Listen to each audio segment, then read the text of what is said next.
Well, good afternoon, everyone, and welcome here to the Weston Library. It's a great pleasure to be here for another Oxford Ministry for the Future event. This is the fourth in the series so far, and we're looking forward to another one next term.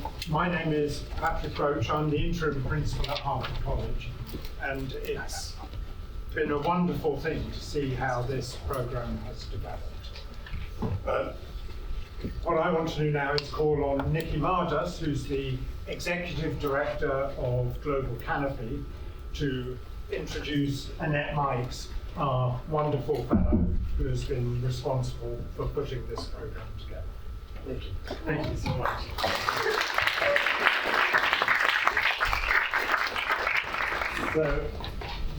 Well, thank you very much, Pat. It is indeed a tremendous pleasure to be with you all again. So I'm Nikki Mardas. I'm Executive Director of Global Canopy based here in Oxford. We're a non-profit that targets the market forces destroying nature. We're extremely proud to be a partner of OMAC and to join in this welcome. And our work works to make the unseen seen, to make transparent how all our lives, intimately and often unknowingly, but increasingly less unknowingly, linked to harms in other places. Harms for other humans, and harms, of course, for more than human life. We focus primarily on deforestation, and our work in the Amazon has long been animated by a powerful story, a shared story of rios voadores, flying rivers.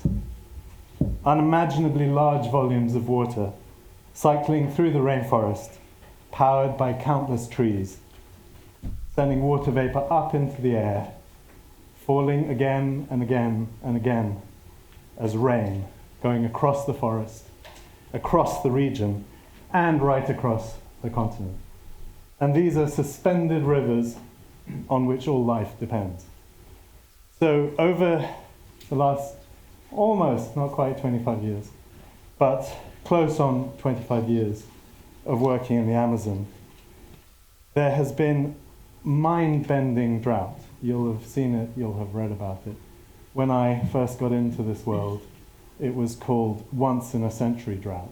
Well, they've stopped calling it that, because it has come again and again, culminating in, what's the right word, biblical scenes, crazy scenes. And last year, the lowest water levels of the rivers on record. And shocking new numbers from the Global Forest Watch platform for 2024, that year of drought, have just come out and show forest loss to be at the highest level for at least 2 decades. And we don't quite know because at least 2 decades, despite all our efforts. So we're losing now 18 football pitches of forests every minute throughout the year. It used to be 10, and 10 was, dazzling, mind-boggling. Now it's 18. So this sends more carbon into the air, it drives extinctions, and it disrupts these flying rivers while climate change pushes temperatures higher still. And so the result, and what to me is genuinely breathtaking, the report's most terrifying finding, is that forest loss through fire last year is up 5 times on the year before. 5 times on the year before. So, Elif, there are rivers in the sky, it takes us so much deeper, so thank you. And your water drop, small, spherical, and sacred, as you say, holding the secret of infinity, travels not just through space, but also across time. A source of life, but also of connection, memory, and meaning. A warning to great civilizations that choose to forget their oldest stories and untether themselves from nature. And a decade ago, Mark Carney called on the turbocharged world of finance that we work with to recognize the catastrophic links lying beyond the traditional time horizon. Traditional is a good word there. The traditional time horizon of investors and of our politicians. He called it the tragedy of the horizon. They have not listened. So as fires spread, these are now stories that each of us must make our own again. and we must all find ways to hold and uphold together. And for this, we look, of course, to our artists, seers, and storytellers. So thank you, Elif, for your precious gifts. And thank you all for being here. And thank you, Annette, amazing host that you are, for connecting us all today.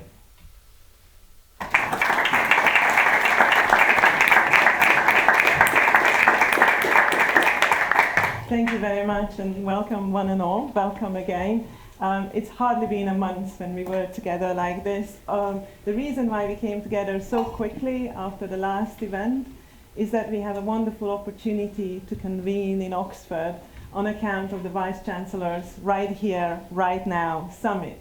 There is a sense of dread in the air, but also there is a sense that as a university, we have to show that we can stimulate moral imagination, that we can give hope to people who might find what we've just heard from Nikki discouraging and lacking the kind of hope that would allow us to get on with our days, with our work, with our research, in our case, our students. What are they going to hope for the future? So there are two types of hope that we think about in the Oxford Ministry for the Future. There is a passive hope that's just hoping for other people to take care of all these problems that Nikki has outlined. And there is an active version of hope, kind of hope that makes us not just face up to the reality, but also to imagine a better way of being. But to exercise that moral imagination, we need more than just research, more than just the numbers. We need arts, we need emotions. We know that feelings come before cognition, action. We want to use these events, these gatherings, to generate the feeling, the connection with the problem at hand. Today's theme is rivers and water. This is on account of Elif's wonderful book, There Are Rivers in the Sky. I'm never going to be able to look at a river the same way again, having read your book. You make the point that rivers are givers, but rivers are takers as well. As humanity, we have a rather conflict-ridden relationship with rivers. We fear them, we try to tame them, we regulate them. Sometimes we bury them and murder them. But now we also realize that our very life depends on them, on their health. So we have got new movements of conserving them, of giving them rights, of daylighting them. So we're going to have a wonderful opportunity to discuss this contested relationship with rivers today. Elif is going to start the discussion with the help of Johnny Thompson. Johnny Thompson is a popular philosopher, a former teacher who's got a following of more than 1 million enthusiastic philosophy students online now, since you've turned a full-time writer. And Elif is going to talk us not just about rivers in the sky, but all those wonderful connections and insights that Johnny is going to trigger with his questions. We are going to have a number of experts joining us for discussion after the interview.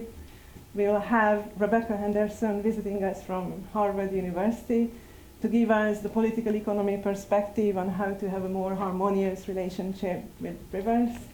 We have the London barrister Paul Powlesland, who is a river activist par excellence, and going to talk about the role of policy, the role of law, and the role of activism in forging that more harmonious relationship with rivers.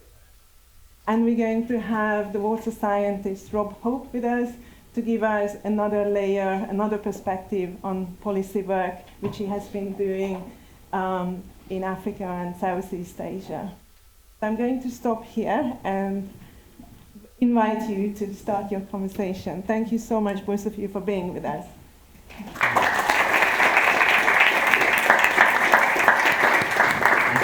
Thank you, Annette. Can everybody hear me? Hi, everybody. Thank you for being here today. I'm sure you're as excited as I am to have this conversation with Elif about nature, humans, connectedness, conflict, and rights. So, hi again, Elif.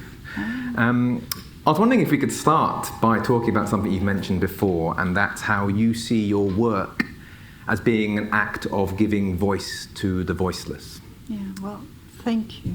Thank you so much. May I also say, first of all, it's such a joy to share this, stage with you, this conversation. And I also very much treasure that we're having such an interdisciplinary conversation. There are people here from multiple disciplines, dear colleagues, right, from political science, water science. I don't take this for granted. I think we need more and more interdisciplinary conversations. The value of this is enormous. I think we're living in a very atomized world. Everybody is in their own cocoon, so this is really very precious for me. All I can say is, with regards to silences or the voiceless, I think a writer's job is not only to chase stories. Of course, we love stories. We love language. We love words. Sometimes it's the melody, the rhythm that guides you. But equally, I think we're drawn to silences and the silenced. And I say this as a writer who comes from a country, Turkey, that has a very long and rich history, but that doesn't necessarily translate into strong memory.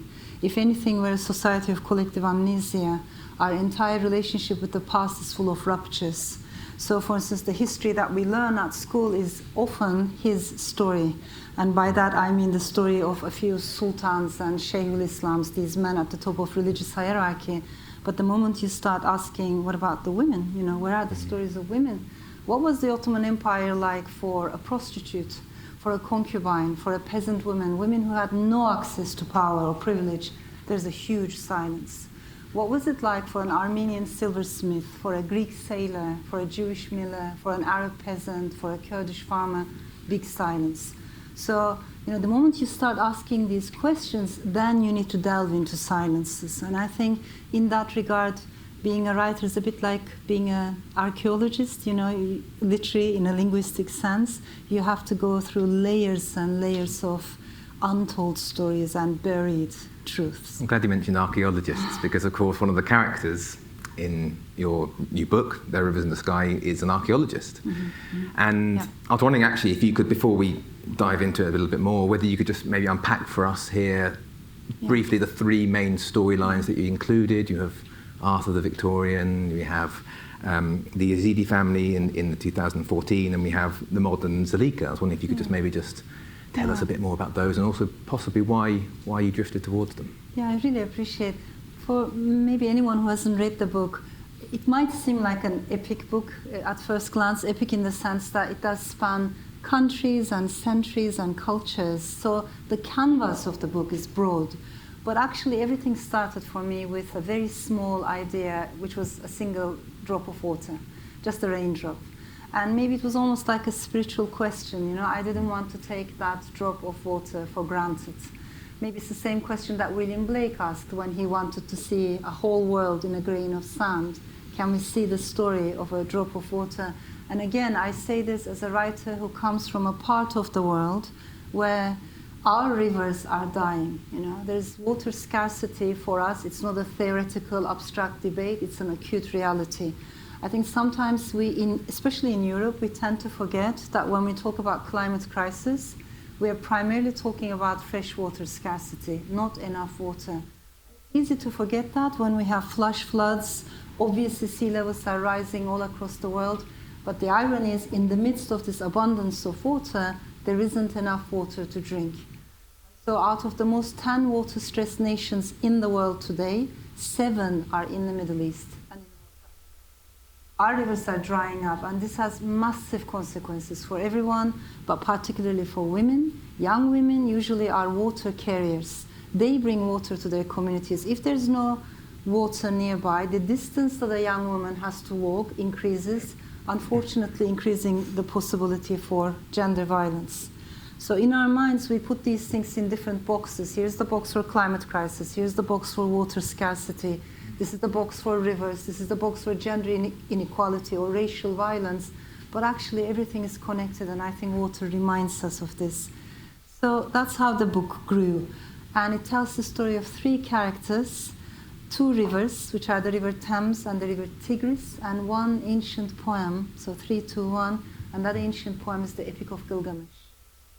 warns us, which tells us about actually a very ancient climate catastrophe that this region had, experienced. So the archaeologist that we're talking about is in the book. He's called King Arthur of the sewers and the slums. That's how I named him. But there's a reason why he's given this unusual name. I need to tell you right away that he is loosely based on an actual historical figure called George Smith. We don't know much about his youth, his childhood, but what we do know is he was born into severe poverty. I think had he been born today, we would have respected the neurodivergence of his mind, the beauty of his brain. But of course, at the time, he gets no support whatsoever, and no proper education, Purely with the power of his visual memory, by coincidence, he comes to the British Museum and he sees these broken tablets, shattered tablets, cuneiform tablets, clay tablets that were brought over from the Middle East. But I'm talking about thousands and thousands of shards that at the time very, very few people can, a little bit decode. So this is the man who decoded the flood tablet of the Epic of Gilgamesh. And it's very relevant for our story because, what he finds in this piece, in this poem, long narrative, is a story that goes like this. There's an ark, or there's a coracle. On board this ark, there are human beings, there are animals, there's a deluge, and they're looking for land. And the story is very familiar, isn't it? It's the story of Noah's Ark in the Bible, except this one was written thousands of years before the Old Testament. So this very shy, introverted, timid man, he finds himself in the middle of a very heated debate between science and religion, because those who are more religion-oriented, they would say, you see, it proves that the Holy Book is right. But those who are more science-oriented would say it proves that we've been telling the same old stories over and over as humanity. The actual George Smith comes to the Middle East, he loses his life there, and today he's buried between Turkey and Syria, so in a forgotten graveyard. So I think a part of me wanted to honor the life of a very extraordinary, human being who fell in love with a poem. I mean, your books do this so artfully. You bring in outsiders, marginalised voices, and you give them life, you give them voice. And I was wondering if you think there is anything that we can learn about the climate catastrophe, about environment, from these marginalised outsider voices that we perhaps don't hear enough in the existing kind of mainstream. Yeah, I really appreciate this question, it's very close to my heart. Maybe two things I want to say. Today, of course, when we talk about the Middle East, we understandably so much is happening. We focus on the violence, the conflict, but we tend to forget that this is a region that was home to amazing empires, engineering, techniques, irrigation techniques, and it's also a region that has experienced climate catastrophe. I really think we have a lot to learn from the Epic of Gilgamesh. It's not a typical epic. It's one of the oldest pieces of literature known in human history. It doesn't have a typical hero. You wouldn't like Gilgamesh at the beginning. He's a brute. He's a callous, cruel creature. And it's only through failure and defeat that at the end of the epic he comes back, having achieved nothing, having failed in everything. I think if Trump were to read the Epic of Gilgamesh, he would call him a loser, So he's a loser hero. And he comes back as a kinder person, as a wiser person. It's about the possibility for change. It's also a story about our fear of death, our desire to prolong youth. It's about going to other people's countries, taking their things. It's about also the destruction of forests. And these are very, very old stories. But the second thing I want to add is when we dig deep into these ancient narratives, I think it's worth remembering the way we relate to nature today isn't the only way. We have become so arrogant. We think we're above all other creatures because we're so clever, or we're outside of nature. We turned ourselves into consumers of nature. But when you look at more indigenous, tribes like the Yazidis, their connection, for instance, one of the Yazidi teachings, maybe we'll talk about the Yazidi minorities, like in April, you have to tread the earth more carefully because the earth is pregnant. Right? To our rational modern mind, this is nonsense. Who would do that? Or, for instance, there are indigenous tribes in Anatolia, there were, if they had to cut down a tree, they would form a ritual around this tree and they would ask the tree's permission. Again, to our rational mind, this is ridiculous.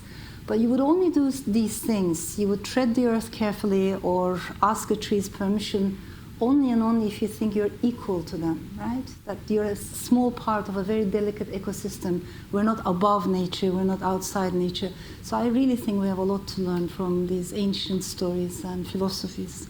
And of course, how we even talk about nature as well, because I think you do very well. I'm glad you mentioned earlier about how you view the rivers as being protagonists in your book, but you do this quite a lot. You give voice not only to the voiceless people, but also mountains, rivers, forests. And in your other great book, The Island of Missing Trees, you intentionally give a fig tree a perspective and a narrative. And I was wondering how important you find that kind of that language of animacy being to both literature and to life, really. Yeah, I mean, you know, between us, I wish you had seen my agent's face when I told him, I'm going to write a novel. We're talking about the previous novel now, The Island of Missing Trees. So I told him, I'm going to write a novel, and there's going to be a tree in the middle, and that tree is going to talk. And for a moment, I saw this flash of panic in his eyes. And I understand, you know, of course, it is a risk for an author, because if you make a tree talk, and if it doesn't work, the whole novel collapses, right? But the reason why I did it is because I kept hearing this voice in my mind, in my heart, and to me it was very organic. It was a she tree, and I wanted her to tell the story. I'm also very grateful to this tree. That might sound a ridiculous thing to say, but as a Turkish writer, I've been wanting to write about Cyprus. As you know, we're talking about a beautiful island, but divided along ethnic and religious lines. So on the one hand, you have Turks and Greeks, majority Muslim, majority Christian, and depending on whom you talk to, there are clashing memories. So the wounds are not healed yet. And as a writer, how do you approach such a delicate subject without yourself falling into the trap of nationalism or tribalism? And somehow this fig tree gave me a chance to do that. It also perhaps made me realize that when we destroy each other in the name of politics or nationalism or religious fundamentalism, we're also destroying trees and water and mountains and earth. So, and culture, of course, libraries, literature. So, you know, perhaps it allowed me to approach it from a more interdisciplinary angle.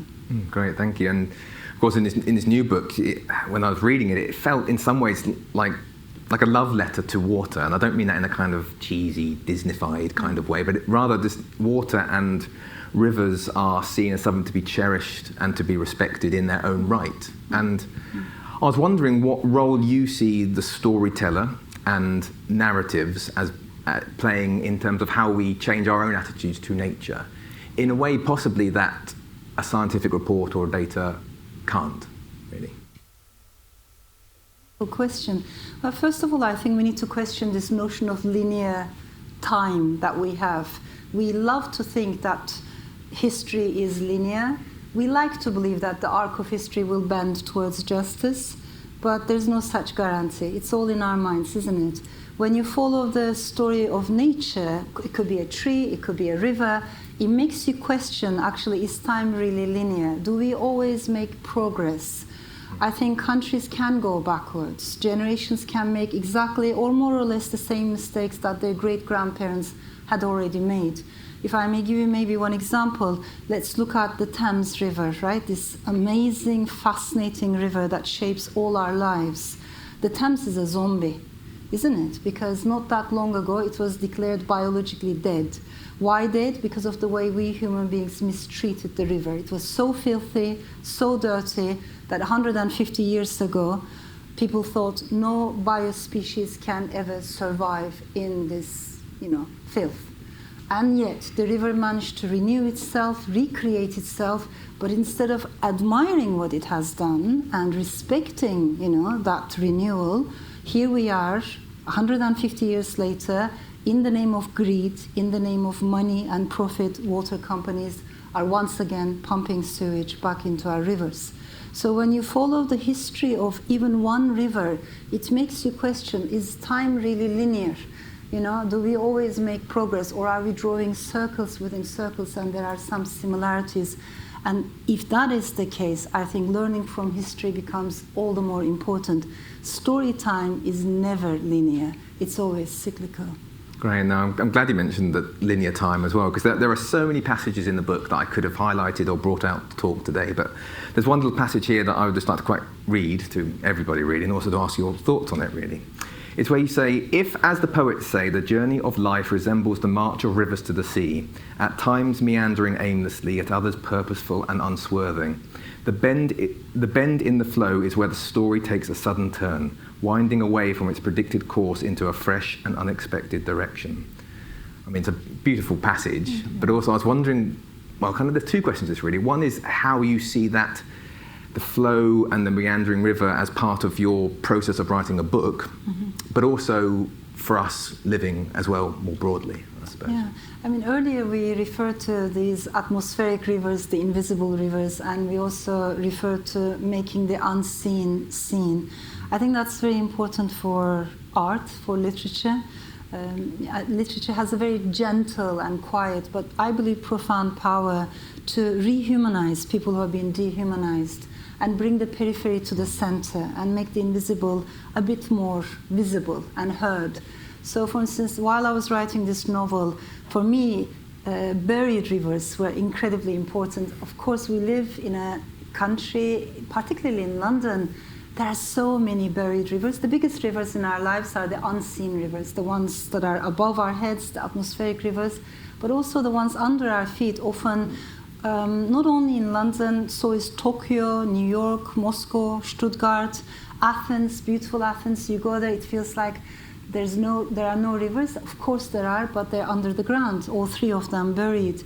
What we did as humanity is, as we built our civilization, our cities, we called some rivers too dirty, too insignificant, too unnecessary, and we built roads upon them or entire buildings above them. But now with the sea levels rising, that system is not sustainable anymore. And so we're going to see more and more flash floods. And I think we're going to talk about this later on. There's this movement right now in the world that talks about bringing these buried rivers into daylight. There are very successful examples of this in Seoul, for instance. So for me as a writer, that's also a very important metaphor, because I want to ask what else is buried in our lives, in our communities, in our families, because it's not only family stories that shape us, but also family silences. Particularly in immigrant families or any family that has experienced some kind of complexity. It always, intrigues me how different generations respond to memory and amnesia. Usually the older people, the oldest generation, they're the ones who have experienced the biggest hardships, but they don't necessarily talk about the past. They don't even know how to talk about the past. It doesn't mean they have forgotten it. It sits inside their chest, unspoken. The second generation usually doesn't talk about the past for a different reason. Understandably, they need to build a new life, tabula rasa, they need to be forward-looking, they need to find their feet, right? But that leaves the third or the fourth generations in these families who I believe today are asking the deepest questions about family silences, ancestral heritage. They want to know. So you can meet a young person carrying old memories. And I think in every family, there's at least one memory keeper.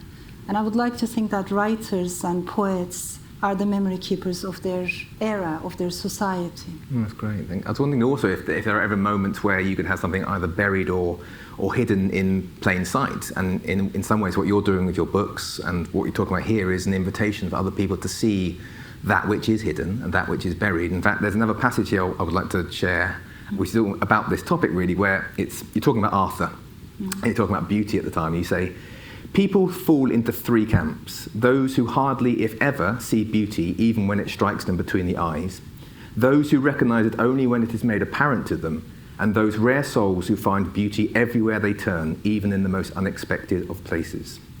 And I was wondering how important you see those rare souls as being in this conversation about climate, about nature, about the environment.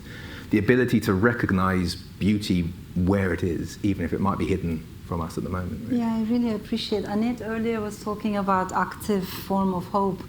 You know, finding hope, finding beauty. It's so incredibly important.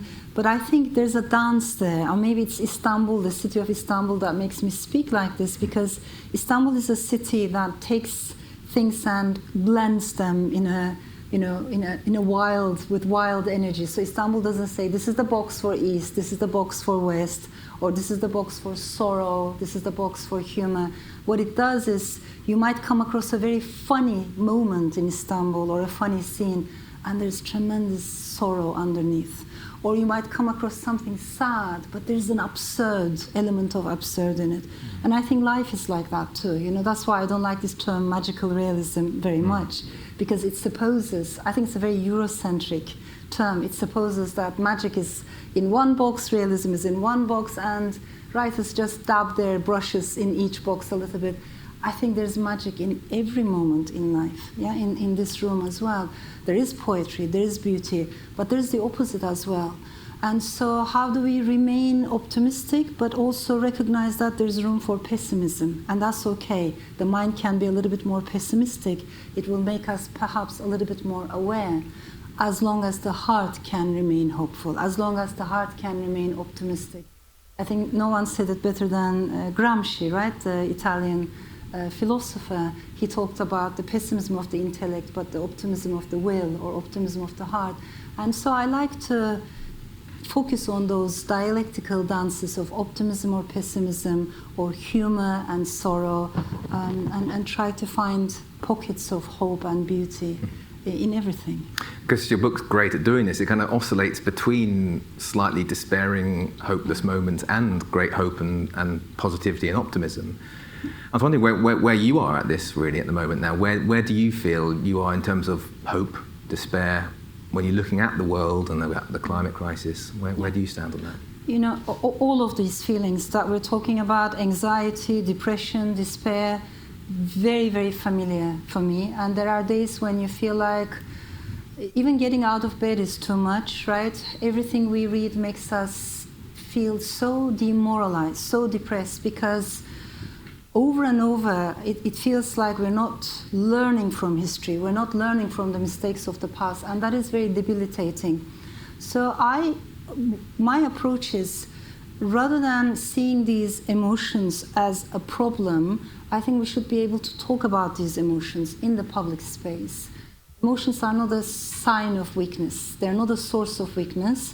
They're actually energy, sources of energy. You know, there's only one emotion that really, really scares me, and that is the lack of all emotions, which is apathy, which is numbness. If we become numb, if we become indifferent, if I stop caring about what you're telling me, if I stop caring about what's happening in Afghanistan, in Gaza, in Ukraine, in Sudan, I think that's a very, very dangerous world. So, and I hope we won't go in that direction, you know? If I say, well, climate crisis is too big, you know, I'm just an individual, what can I do? Numbness sinks in. So otherwise, anxiety is fine, you know, anger is fine, so long as we can take it and turn it into something more positive for ourselves, for our communities, for humanity. Repetitive anger is, I think, a dangerous thing, because it becomes very, you know, claustrophobic. But if we can take it and put it into good use, is not a bad thing. And Toni Morrison has a beautiful essay about this, very simple, but she says, sometimes I feel so angry, understandably, right? So much is happening in the world. But the next line in her essay is, and then I go and sit down at my desk and I write. I love it because she takes the anger, she turns it into literature. Someone else takes their depression and turns it into music. Another person takes their despair and takes it and turns it into climate activism. So emotions are fine. What is not fine, I think, is apathy.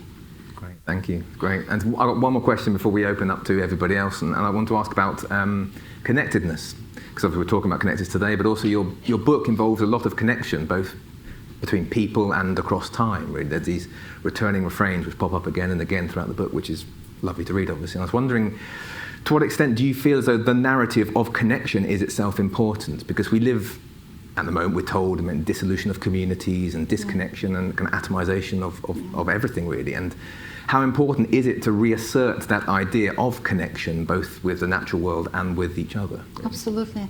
And I don't think it's a coincidence. Wherever in the world we see a rise in populism, jingoism, this kind of rhetoric, let's pay attention. Demagogues love dualities. They love it when there's tension. They love it when people stop talking to each other. They love it when we're divided into warring islands and, absolutist, these clashing certainties. They don't like it, when there's pluralism, multiplicity, diversity. Why? Because it doesn't serve populism. But in reality, I think as human beings, we all contain multitudes, like Walt Whitman said, reminded us. When I look at myself, of course, I'm Turkish, but I also feel very attached to the Balkans. Put me next to a Greek author, Bulgarian author, Romanian author. I have so much in common with them. But equally, I have elements in my soul from the Middle East. I do call myself, consider myself European. I've become British over the years. I feel very attached to this country. And despite what politicians have been telling us in this country, I want to call myself a citizen of humankind. I give this as an example. Identity does not need to be monolithic, static, solid.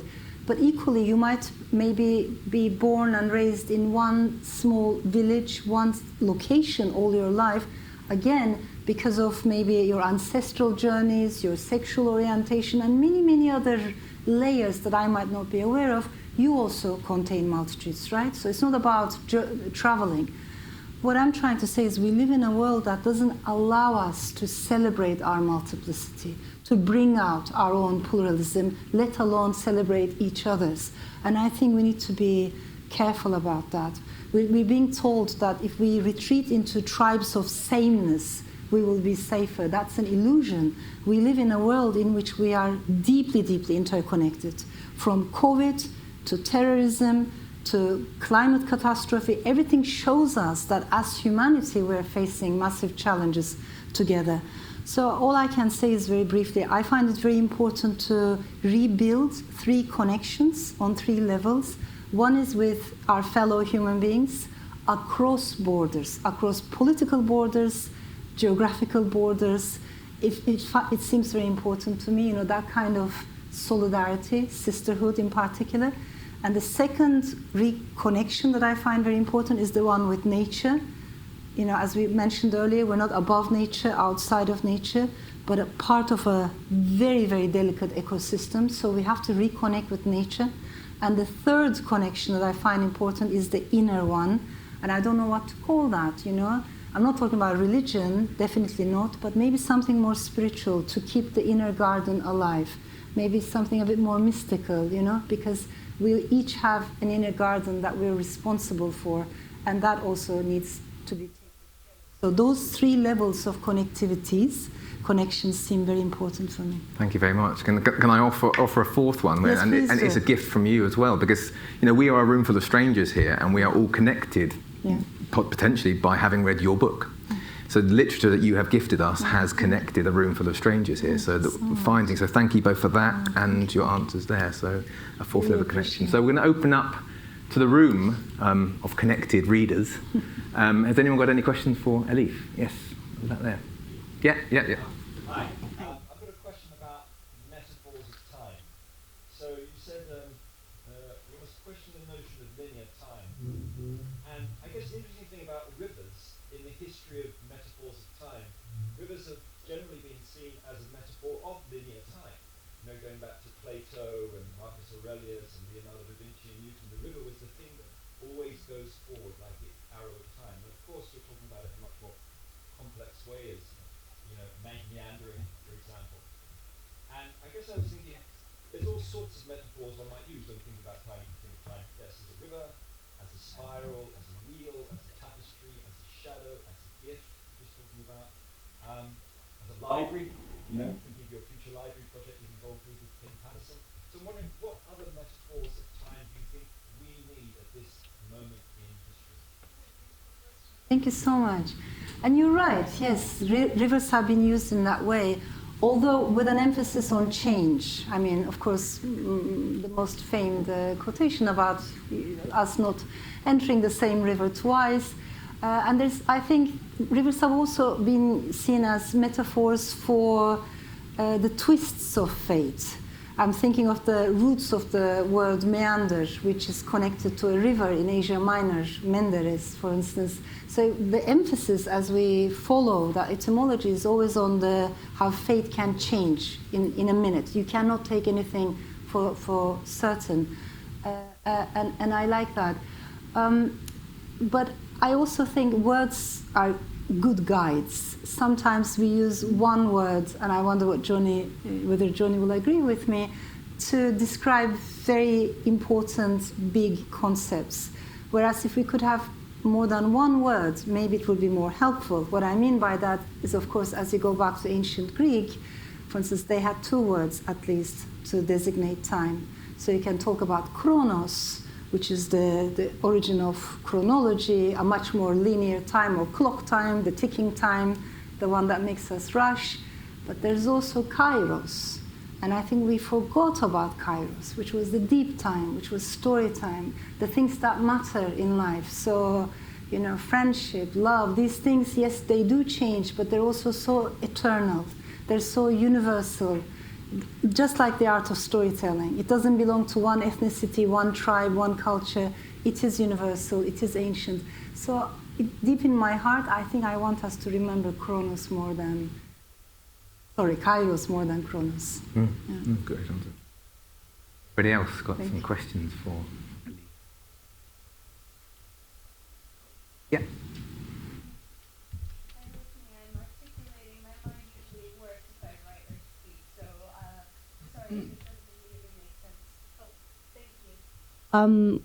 Thank you, first of all, for the beautiful book, and for the discussion here. We started the discussion with a sort of, I guess, a call to global financial markets and their identifying their role in climate chaos. And for me, a visualization, I've always kind of struggled to understand this massive flows of capital, partially because they're invisible. They don't kind of allude to at least my metaphoric mind, the way that natural systems do. And how do we transfer this attachment to beauty, the reconnection that would drive climate action or peace processes or our connections amongst ourselves, with a system where I think the incentives are really different. The incentives have always been different, so they exist at a kind of disconnect. And this invisible flow of capital has kind of does interact with the natural world, has been very damaging in many areas. You can see with the Thames is the most direct example that I know, but is kind of in a crosshairs with the values of the people who are campaigning to protect the river. So how can those two very, very different sectors and sets of values be reconciled? It's not even that they come into tension. I feel like they're very rarely in conversation. And one of the things that really excited me about this is trying to bring the two into conversation. Thank you so much. And I think that's why the second half of this debate is going to be so important. It's so interdisciplinary.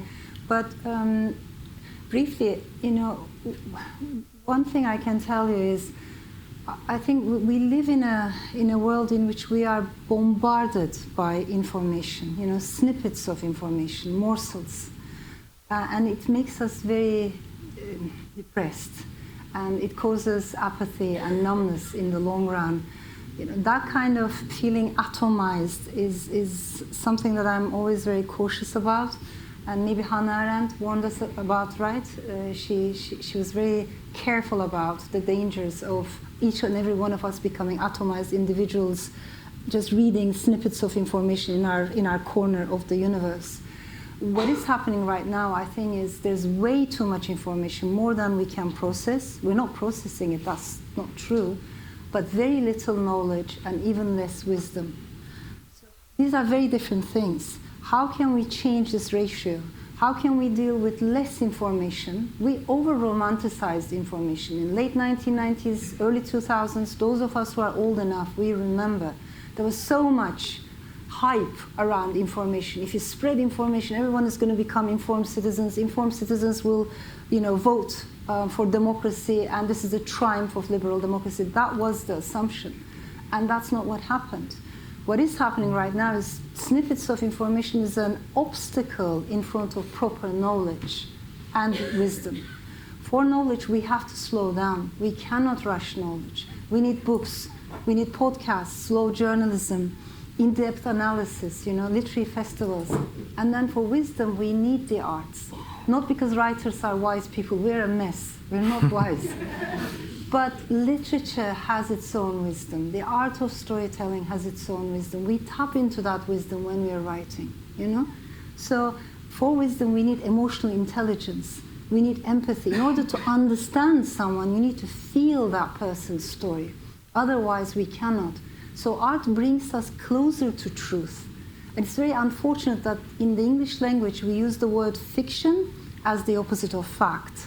That is very unfortunate because it sounds as if fiction is not interested in truth. It is, it brings us closer to truth.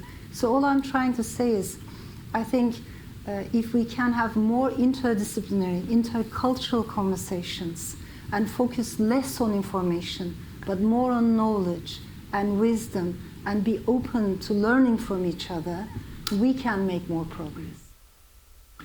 Great, thank you. That's all from me. So we need to bring some more chairs up. And with the next segment, we're going to bring up the academics coming up. So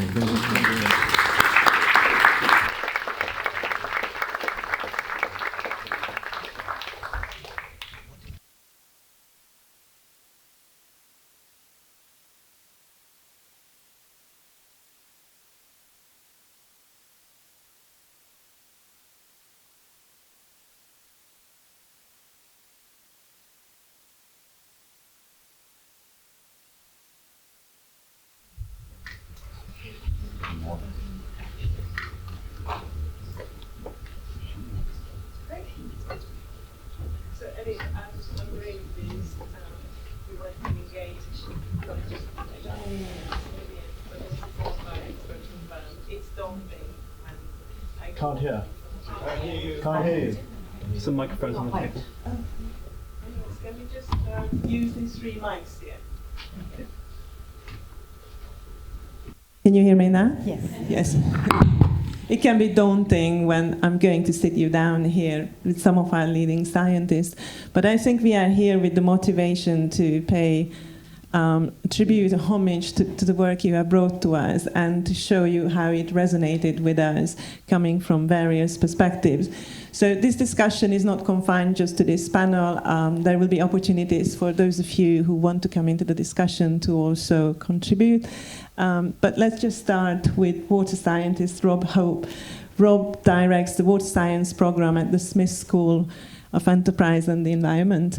And the question that I wanted to ask you and all of you here with me is when we think about how we might have a more harmonious relationship with rivers, how we might have a more harmonious relationship between communities that live by rivers and share rivers. What is it that we can learn and reach for from the disciplines that you're studying? So we'll start with Rob, water science and water policy. Then we move on to Rebecca Henderson, who's a leading economist at the Harvard University, visiting us now for the summer. And then we're going to have barrister Paul Powlesland, who works not just as a legal expert and the defender of environmental economists, but an activist himself. So let's start with you, Rob. Good afternoon, everybody. And Elif, thank you for a tremendous, fabulous book, which I love dearly. I understand a lot about water, but I think you understand as much, if not more, than I do. It's a fabulous book. So I feel quite humbled to try and respond to that question. I'm not sure I've got the perfect answer at all, but I think your thinking and your sort of challenge proposal to us to be more interdisciplinary and engage with it is the right approach. Some of the work that I've been involved in, and I also have an economics background, so I work in water policy issues, generally in Africa and Asia, where there are lots of threats to river systems, and we've been doing lots of work in Bangladesh, for example, for many years, particularly in Dhaka, which has a city of 20 million people and some of the most polluted rivers in the world, a phenomenal level of pollution. And where I'm a humble economist, and my hydrology friends who are far more capable than I have been looking at these systems, trying to help the government and different partners find solutions to that, but on an equitable basis. So to give you an example of the level of pollution there, we had a field visit a number of years ago, and we were all on a boat, all generally Western affluent people looking around. And some people that were wearing silver jewelry, rings and bracelets, noticed that their jewelry was starting to burnish, to go dark. And they were sort of quite confused as why that was the case. And because the river basically had no oxygen, it was anoxic, it created a gas, hydrogen chloride, which when it mingles with silver, it goes black.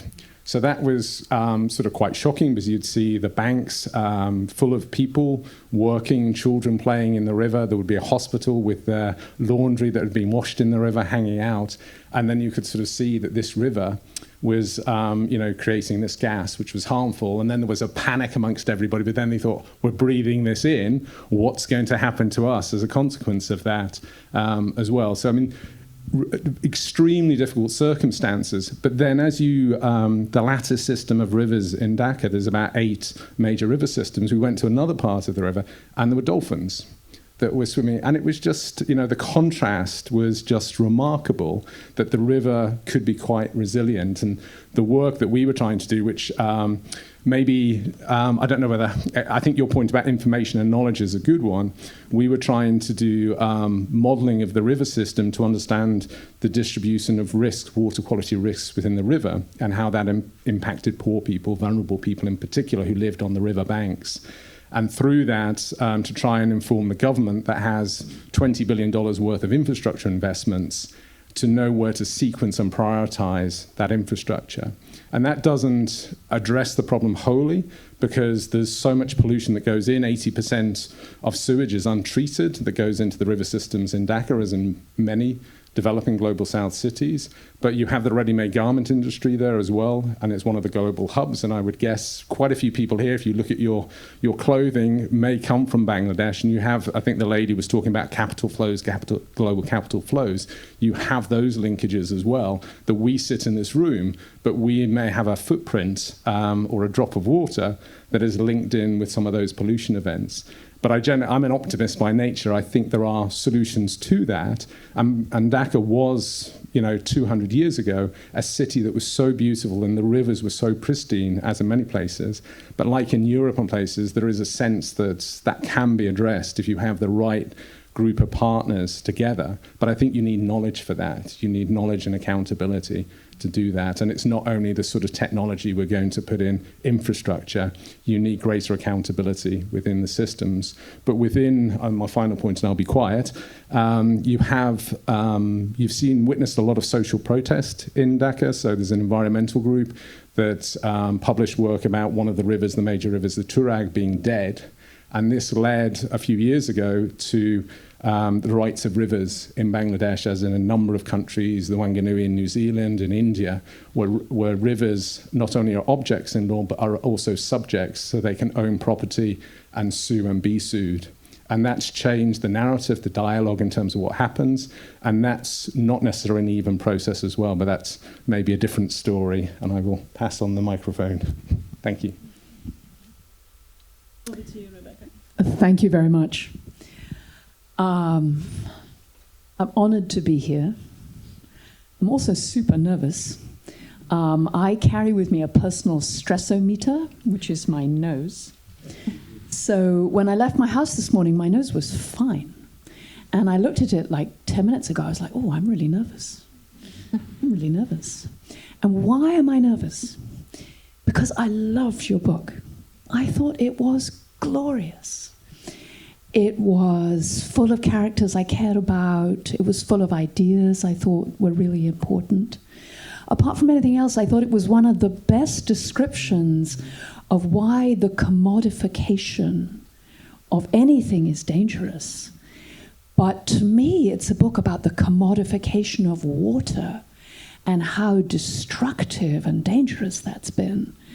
And your idea that there's one character in the book who thinks that individual molecules have memory and remember where they've been, that's you even saying physically water is not a commodity, but then you're also saying spiritually and politically it cannot be a commodity. It's part of who we are and how we live. And I loved that story. And then, of course, you end, and I won't give any spoilers, but you end with showing how this slides into the commodification even of human bodies and human beings. So I thought, well, this is a stunning book. And I'm a business school professor. And so one response is to say, as we think about business, we need to do it with a new mindset, with a new sense of what it means to be human, of what our goals should be. And of course, this is so easy to say, but so much of the kind of degraded extractive capitalism we have now is founded on the idea that all that matters is the individual, all that matters is personal gain, that greed and material things are the only important things. I think it's a very degraded form of capitalism. And so at one level, one can read your book about the switch in the relationship to ourselves, to each other, to the natural world, that is absolutely essential.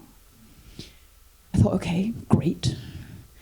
But then I thought, well, we have to get more concrete. So I want to get a tiny bit concrete. The rivers in England, do you know what they sold the waters of England for when they were privatized? They sold them for $7 billion, plus forgiveness of $5 billion in debt. They sold the waters of England for $2 billion. The most recent numbers that I've seen of how much money investors have taken out is north of $79 billion.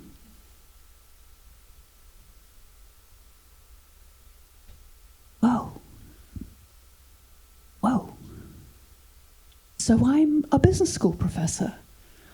I, in principle, love markets. I think the price allocation system can be an incredible way of allocating economic resources. You want 2,000 different kinds of handbags and 50 different kinds of toothpaste? We got them for you. Great.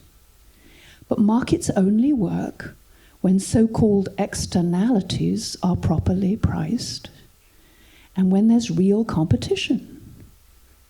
And so in water, we have the sort of almost paradigmatic, like, what do you think you're doing, turning it into an object for capitalism?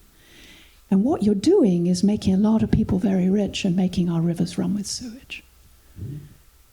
So I want to say something very basic, which is, yes, we need changes in mindset, but oh my goodness, we need changes in rules and laws and politics as well.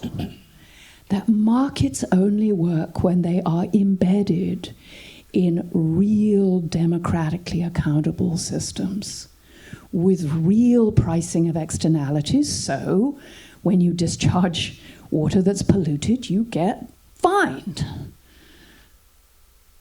And when there's real competition. So, we all have to buy the local water because there ain't no competition. And what are we doing? So there's a deep, deep issue in your book, which you hint at. I love the fact that your kind of capitalist evil guy is not evil. I love that. Because it's so easy to demonize capitalism and capitalists, and it's so dangerous because we're all complicit. We are all complicit. And so I'm going to close by saying what, I think this is a quote from George Orwell, but someone can correct me, who said, "The trouble with socialism is it takes all your evenings." Oscar Wilde. You think it was Oscar Wilde? I don't think it was Oscar Wilde. No, I think it was George. I think it was Orwell. We need to organize. We need to understand the policies required. We need to put them in place. And that means taking the time to get involved. And that means working at the local level and working with your local river and lobbying your local water company and making a fuss.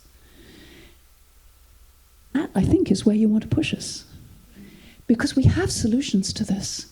There are absolutely solutions to the problems we face. If we have the political will, we know the economic policies, we know what to do, but we have to get engaged to do it.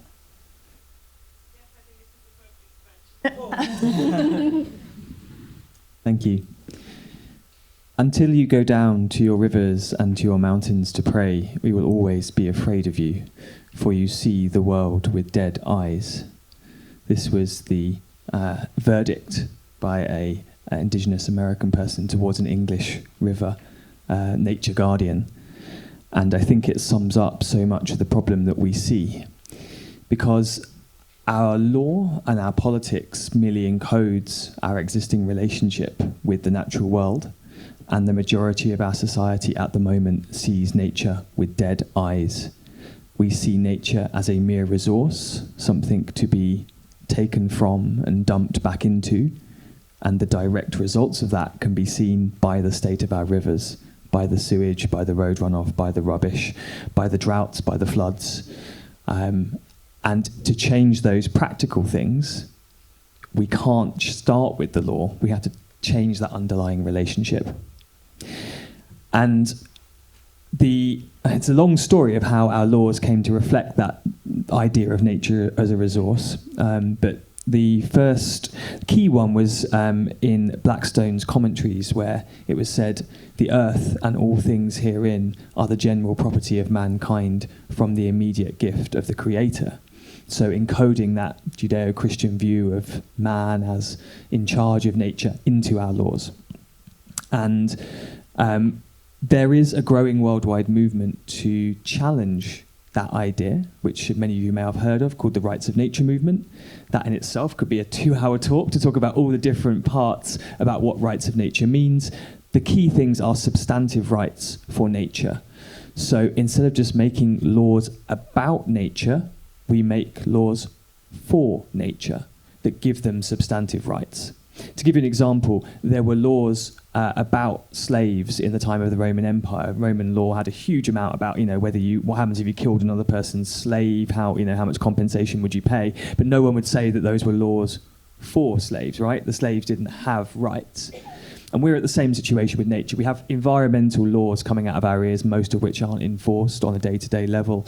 And they're not because they're laws about, not for nature. So we need to start giving substantive rights, like in Ecuador, where they have rights in their constitution for nature, which saved a forest from destruction. For instance, Los Cedros case of a couple of years ago in Ecuador. We also need procedural representation for nature within our systems. What is called legal personhood, the right to interact with our legal system. I'd also say as well our political, economic, social, religious systems, but that's again a whole other debate. And legal personhood at first sounds a bit weird. How can the River Thames take someone to court? How can a river? Would you take a bit of the water into court with you? Who's going to speak for the river? But it's obviously good you mentioned the privatised water companies, because it's a testament to the imagination of English lawyers that we gave legal personhood to entirely fictional entities like companies, which we just made up in the mid-19th century because we thought it'd be a good idea, than to actual physical manifestations of nature which have existed since before humans came to these islands and will exist, hopefully, long after we're gone.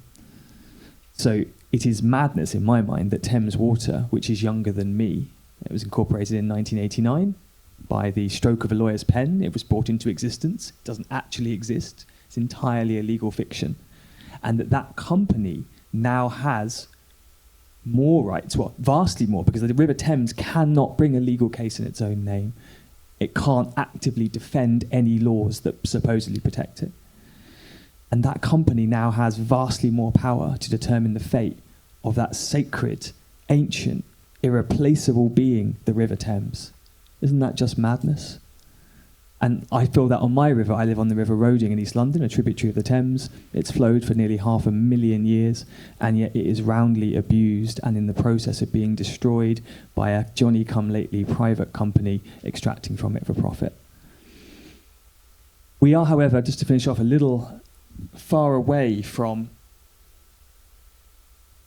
legal personality being granted by an Act of Parliament in this country. It has been done in common law systems. A river in New Zealand called the Wanganui River was granted legal personhood, self-ownership, and a guardianship body back in 2017, which is an amazing development. But we're probably quite far away from that politically in this country, as we probably all know. So what do we do?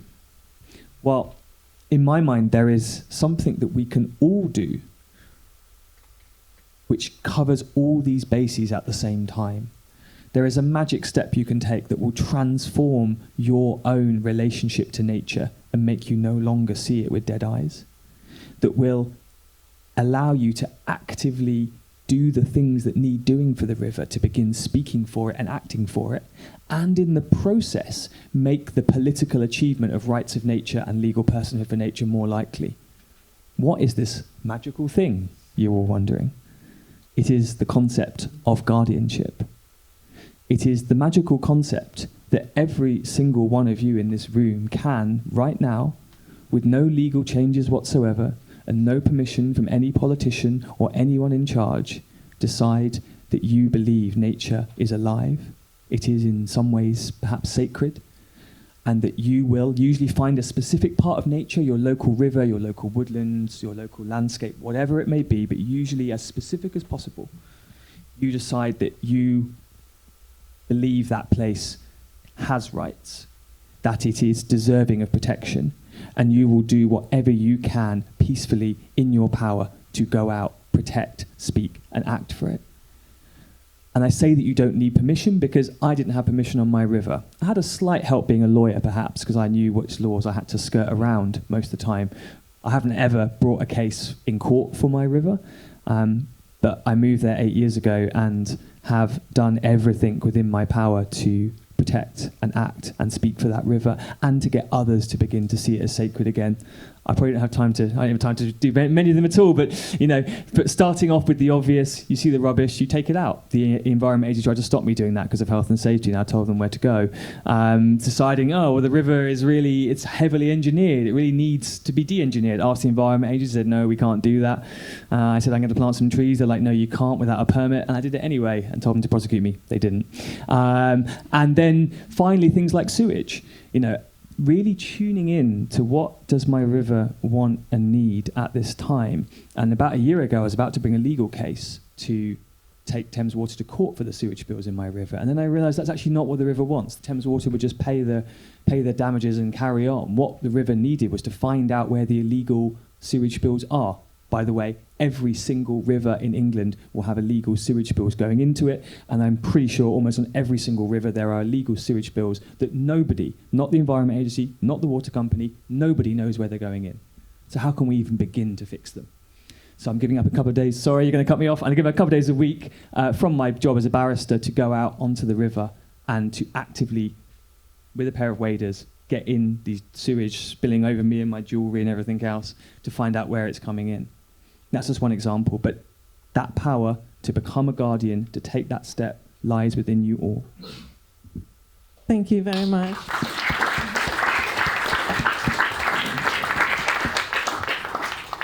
We still have a little time for comments, so while you are preparing your questions, I just wanted to introduce Sandra Diaz.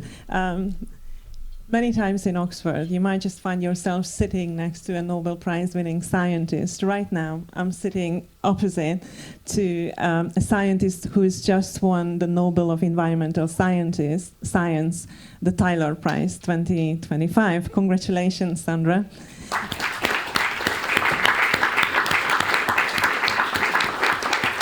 And it's wonderful to have you with us. You have been listening to the conversations here, the commentaries, and I can't help thinking you hold some of the keys to the solutions that we were talking about, because your work is about not just valuing what Earth System Services are giving to us, but how to bring these values in alignment with the needs of communities that are living near or around nature. So can I give you the microphone and ask for a few comments based on what you've just heard here? Thank you. Thank you very much. I couldn't agree more strongly with the need for those connections you highlighted, connections between people, with nature. But as an ecologist, I find the idea that we need to reconnect with nature a bit strange, because we are inextricably interconnected with other life, whether we want it or not.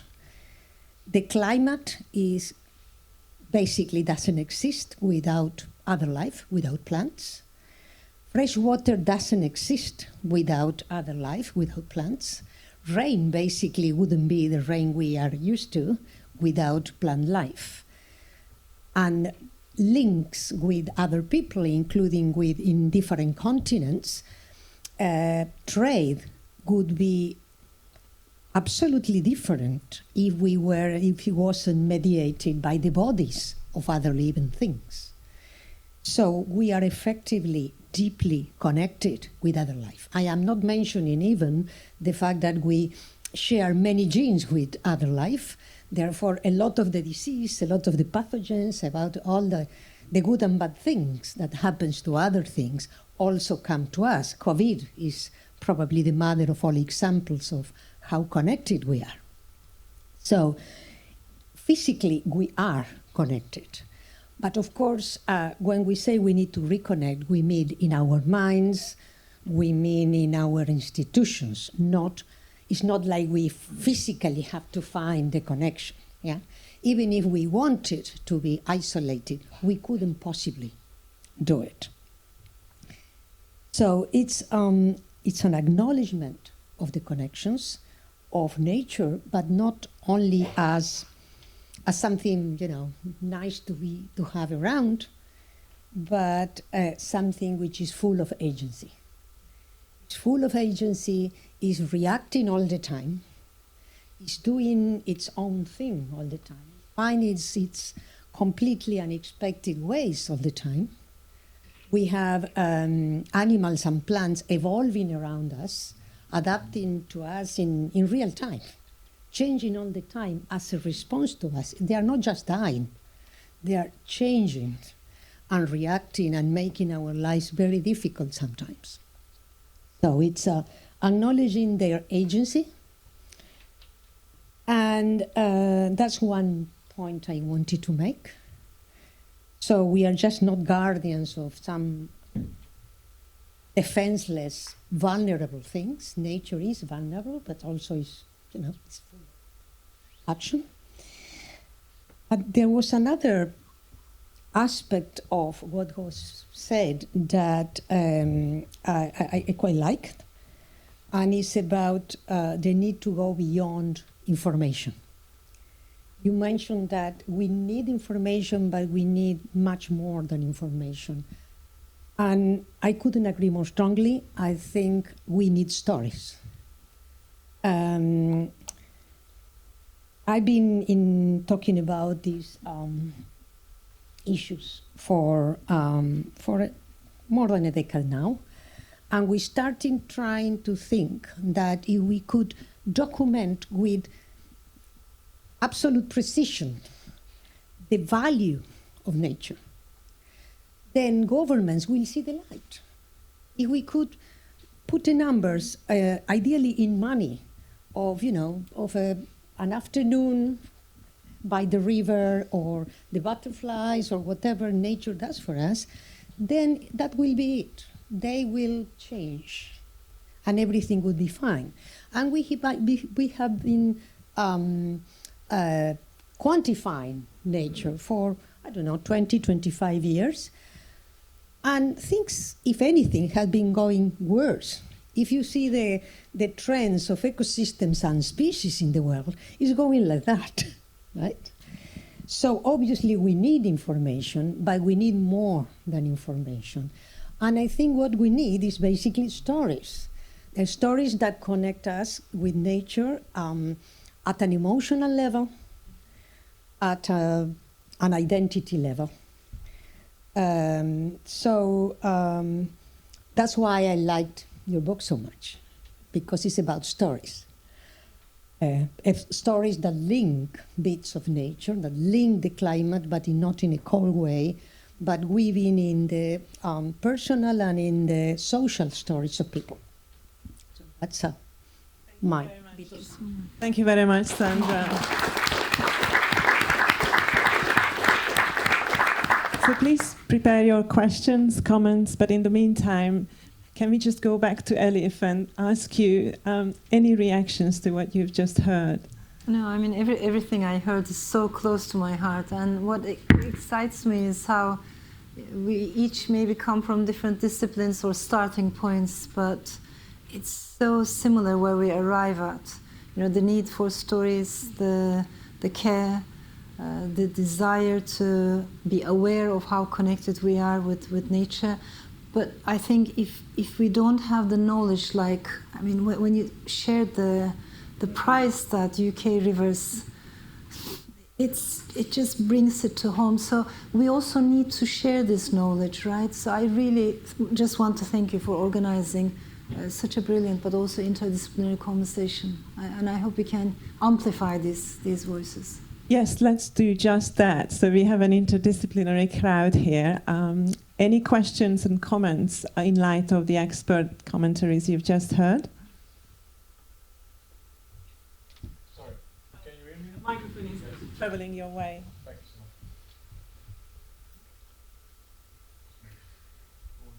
Thank you for all this opportunity, and thank you for all the ideas and all the thoughts over the importance of the river protections and environmental protection, which I found really a source of inspiration. I have a question for the author, but it's quite general, so it can be directed to all the discussants. And you mentioned also the Balkans, so the Balkan area. And I was curious to know if you heard about the protests that are going on to protect the rivers of Vjosa and Šušić in Albania. They are the last completed wild rivers of Europe. And in particular, this protests were triggered by the tourist industry that is building their resorts, their hotels along the coastline. And so these rivers that are protected by the Albanian national law are now used with some pipelines to refurnish the tourists and the necessity of the tourists, taking away these resources to the local communities. And I was curious if you know about this history and you heard about this problem that is going on there. Thank you so much. Thank you. Well, I don't know the details, and I'd be very interested what the panel might think. But one thing I can tell is I did an interesting event at Cheltenham with another barrister, Barrister for Earth. She wrote a brilliant book, and what I am trying to follow is the combination of legal, endeavors to recognize the personality, the rights of rivers, but also combining that with ancient philosophies, the narrative stories of indigenous tribes, because I think we have to do it together. These things need to go hand in hand. And recently, I mean, it's not something that focuses on tourism, but I'd love to have your thoughts about this. When we think about the Universal Declaration of Human Rights, we go to 1940s, the wording of it is so focused on only and only human beings, excluding nature. And of course, at the time, it was very progressive, and you understand when the world has experienced such horrors, the First World War, the Second World War, where it comes from was so important. But actually, we haven't gone forward enough. And now is the crucial time, I think. We need to redefine what do we mean by human rights. And when we do that, we have to remember that we are, not outside of nature. So I think even going back to the basics, the definition of human rights might be essential. I don't know if you'd agree. Can we just extend the question and ask what happens when human rights conflict with river rights? do you have any examples in your experience, in your research, and what kind of policy responses or legal framework responses or even business model responses we can have? Rebecca? There's a wonderful book by two men called Chuck Sable and David Vitor called Fixing the Climate, which is about something called experimentalist government. Because human rights conflict with river well-being all the time, right? If I'm a farmer, I need the water, I'm draining the river, there's a drought, how do I think about it? And the way we think about it is we talk to each other in democratically constrained ways. So instead of the government coming down and just imposing rules, which is often a bad idea, you have government come in and say, well, we need something, let's get local, let's get experimental, let's listen like crazy, let's really work on the ground through processes that look deliberative to design policy that is the best we can get everyone to. There is no perfect place. But in principle, we understand the human and governance technologies required to do this, but they require time and energy and commitment and a focus from the heart. But they're absolutely possible. The central example in the book is the Irish dairy industry and its effect on climate change. And it's very, very inspiring. I really would recommend picking up a copy. Fixing the Climate, Sable and Victor. Thank you, Rebecca. Rob, you've been working with communities that have felt that rivers have been weaponized against them, or there are geopolitical tensions around rivers. Can we hear from you? I guess a note of optimism and a note of caution. The example of rights of rivers, I think, is very interesting, and it's a sort of very novel emerging legal instrument in the Wanganui in Australia, India, but also in Bangladesh. And as I mentioned, it's been implemented as national law in Bangladesh, which is in theory very positive. But then the government used it to move informal settlements from the riparian areas. So very low-income people were moved away using the rights of rivers because people didn't have the right to be on the land. And so these things need careful consideration that, it's hammers and nails. You have to be careful in terms of looking at any instrument's going to solve a very complex problem. And that's not to say the legal instrument can't be helpful, can't be useful, but it just needs to be considered about the political economy, which you can probably speak more eloquently than I can in terms of different actors, different representation, etc. And certainly those riparian communities, their lives became a lot worse off as a consequence of that. But on a note of optimism, you have legal instruments like the Indus Water Treaty from 1960, which is paused. I think it's come back to life after the recent skirmishes, but that's existed for, whatever it is now, 65 years, and it's provided a framework for two countries that have saber-rattled consistently, but they come together and they manage their water through it. And it's this beautifully short document that you don't see these days that allows a space for negotiation and conversation, and it's not dictating what it is, but issues like benefit sharing, prior appropriation, sort of basic legal tenets are in there, and then people come together to negotiate those. So I think there are ways and means around it, but you've just got to be careful of, a singular solution to these sort of issues. And I think, this is what you advocate in your book and what you've sort of said so beautifully today. Paul, would you like to add?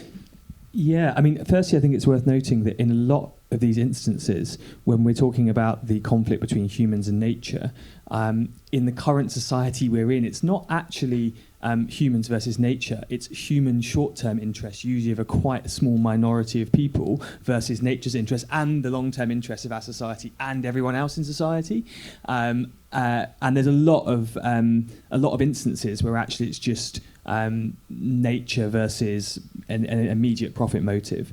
Stripping that away, there's also a lot of instances where by taking nature's interest into account, we can also do more positive things for humans as well. People often ask in these talks, can I sue a river that floods my house once we have, legal personhood for nature? And of course, the river's right to flow might seem to conflict with the people's right to not have their house flooded. But of course, that's when we're only looking at it in a very downstream sense, where the flooding's about to happen. Actually, if we restored nature in the upper catchment, we'd have a lot less water flowing down, and we'd have less flooding, and the river would be healthier, and we'd have less droughts, and there'd be more room for nature. There are a lot of win-win-win-win-wins in this. In the circumstances where, in the minority of circumstances where there can't be a win-win, then actually this whole framework, I think, is beautifully made to work through those difficulties. What we need is a set of rights. We'd have the nature rights, you have the human rights, you have nature represented in the process, and then you have to work out to balance those rights, which is exactly what we do with human rights. The only human right that's absolute is the right to life. Every single other right is balanced against every other right. And that's the process of reasonableness and proportionality. I don't have time now, but I love working out scenarios where someone says, okay, well, do we remove this weir in the circumstance where that's going to make a village lose their mill pond? How do we work that through? And actually, using this framework is a beautiful way to work out that way through. Mm-hmm. Thank you very much. We have a question.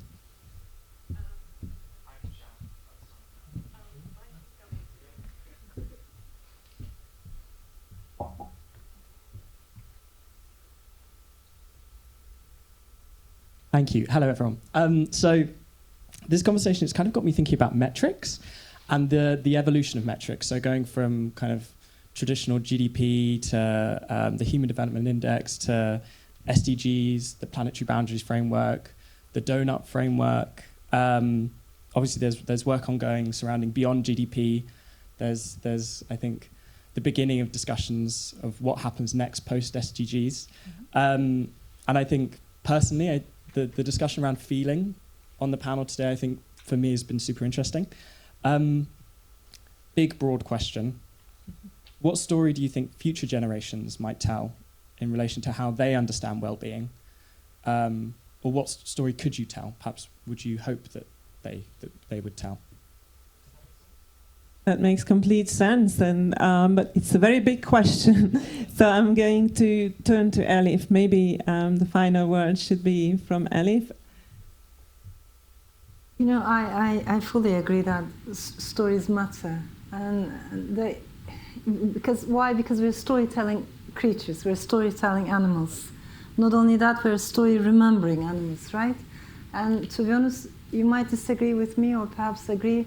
But it breaks my heart that sometimes populist demagogues are better at telling a story than their liberal democratic counterparts. One thing that we've been coming back to again and again, maybe we haven't talked about it as much, is democracy. Everything we spoke about, whether it's the laws or all these interdisciplinary conversations, accountability, it can only happen if and when there's democracy and freedom of speech. So as we advocate for stories and rewriting and bringing emotions into the narrative, because I think that's so crucial. We should not be ashamed of emotions, right? I find that very important. But we should also realize that if we can build democracy, if we can reform, improve our democracy, all of these things are possible. Otherwise, none of it makes sense. So sorry, I couldn't give you a direct answer, but for me, it's impossible without freedom of speech and democracy. And with that, we have come to the end of the 1.5 hours that was allotted for us in this beautiful room. What I would like to suggest, given that this question opens up so many more ideas, and I think all of us would like to reflect a bit more, we are going to continue these discussions in a different venue on the top floor of the Blackwell's bookshop in the presentation room. So those of us who have got the time and the interest are very welcome to join us there. There will be some snacks and drinks on offer as well, and Elif would be very happy to sign the book for you if you got one with you. So what I'm suggesting, thank you so much to our wonderful authors. Thank you, Johnny, for coming to act as Elif's interlocutor. Thank you to our wonderful experts. We're going to move over to Blackwell's bookstore. Everyone is welcome, and thank you very much for your time with us today.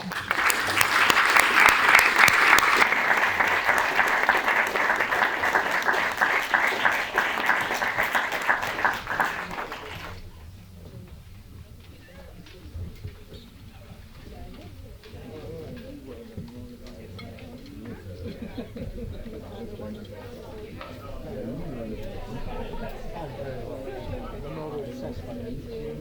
you read it?